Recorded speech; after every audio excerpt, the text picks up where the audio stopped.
thanks for coming to Hangover Lounge. Now, the dentist reunion, is it a case of nostalgia or unfinished business? Good question. I'm not sure. We just really thought it'd be a great idea to do. I never thought it would happen really, but we kind of, it's about a couple of years ago, we all kind of just got together because Mick was over. And I think one of us just said, should we do a reunion gig? And I think it's one of those things we all thought, oh no, someone will say no, two people say no, but miraculously we all said, yeah, I'll be up for that. You all up for it? Okay, that was 2 years ago. It's taken us 2 years to actually do it, but but we're here, and the reaction's been great. I think we're a bit, weren't quite sure if there'd be any interest in it, but there seems to be, so it's pretty good. Throughout the dentist's career, you could never safely put them into a particular scene. No. Has that been a blessing or a curse, do you think? Well, if you kind of made our peace with the fact that we didn't kind of make it massive, I think I like to look at the point as a blessing, because I think we were kind of on the fringe of various things. There was the kind of Medway kind of garage trash thing. We weren't really a part of that, although we were associated with it. Then there was like the C86, but we weren't really a part of that. Paisley Underground, blah blah blah. Britpop later years. No, I'm kind of quite, because I don't know. Would I be happier sitting here now if we'd been on the crest of a wave of one of those scenes, had one massive hit, and then died a death? I don't know. When I look back, I think, well, we made a good body of work, 10 years worth of albums. I'm pretty proud of that. So I think, blessing in hindsight. Of course, there was a time in, I think it was '93, where you signed with East West in America. Yeah. So that was the chance for dentists to really ride a crest of a wave. Yeah. Well, yeah. It certainly was the chance. Yeah, we thought, well, I think we're a bit naive. But, well, you signed to a major label, that's it. That means you've made it. But of course, you're nowhere near really. So it's a funny thing looking back on that, because obviously it enabled us to go out on a big tour of America, which we could never have afforded to do without a major label.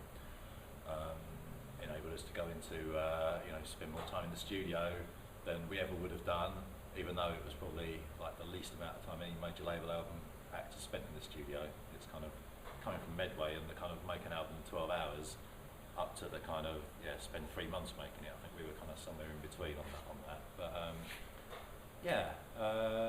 got a lot of play on college radio, but never didn't translate to sales. Were the pressures from East West to adapt your sound more commercially?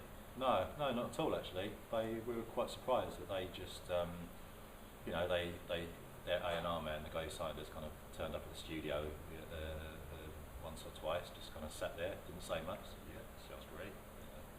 So no, I'm not sure. I'm not sure why East West signed the dentist. Maybe it was just a case of, well, there seems to be a little buzz about them. Let's just put an album out, see what happens. So maybe if that had been a success, they'd have started to get more interested and pile the pressure on to do this, that, or the other. But no, we just kind of left their own devices really. Song titles such as one of our psychedelic beakers is missing. Yeah. Where's My Chicken, You Bastard, and Chainsaw the Horse. Yeah. Suggest the dentist may have been under the influence of something stronger than a few pints of Bishop's Finger. No, we were never a drugs band, quite honestly. What we had in the early days was, I think we were influenced by kind of wacky, psychedelic kind of titles like that. And also I think we had this kind of, this desire to not be, let's not just have a boring title that is just the chorus. So, let's be, do something a bit more interesting. Which is why we were never happy until we had with song titles. We used to have a kind of, quite a debate about each one. So I think, probably half our songs, the title of the song isn't mentioned in the lyrics. In an interview with the French magazine in the early 90s, one band member claimed that the group got its name due to being molested by a dentist. I can see the appeal of such risque copy to a French audience. Is there any truth in this? No. This was, I suppose, especially going to Europe, maybe more so than over here. It was like the first question. So, why are you called the dentist? Oh, for God's sake, can't you think of anything more interesting? Lucky you did start that question. And we just got so bored with trying to, of saying no reason really. But Alan, who was the drummer, I think it was him responsible.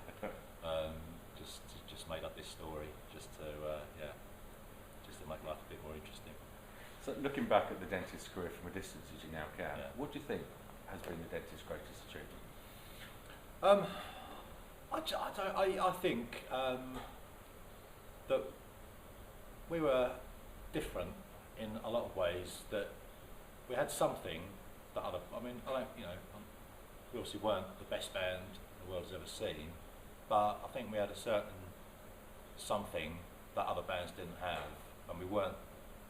I think one of the things I'm most proud of is that, like you said, you couldn't pigeonhole us into anything. We were just the dentists, and I think we kind of occupied our own little space that was just ours. I think we wrote some great songs that stand the test of time, and that if anything, you talked about unfinished business earlier. I think come on, some of these songs should be we'd like to think should be more widely known. And I think the other thing was, on our night, when you came to see the Dentist live, you got something that, a lot of bands, you just go ahead to the gig and you see them, they play the record, they might play it, they might be quite a good gig, but I think when you came to see the Dentist, I think you got something that was, more than just us playing our records on our night. It was a really great kind of, people danced to us, which is like, not normal for an indie band, but it was great, and you got something more, I think. So in a similar vein, the Dentist hit song, or your favourite of theirs is? I've got my own personal favourites. I mean, it's difficult to disassociate the ones that are known as the hits. I think I Had an Excellent Dream from the first album seems to be the one that has probably, if you had to pick one song that's probably our most popular, it's probably that one. I think, rightly so. That's a really good song. We have our own personal favourites. Charms of the Girl is one of mine. I just, if someone said, like, what's the kind of archetypal perfect dentist song, maybe of the later, mid-late period, that one for me. So many. So now you're back for this reunion, can we Yeah. expect new recordings? No. To be honest, we just kind of thought, it'd be a great idea to play again. No, we've got no plans to do anything else together. For one thing, Mick lives on another continent. We kind of do other things as well. We've got our lives, so there's no plans to do anything like that. That's it. Thanks very much for talking to us, Bob. That was great. Cheers.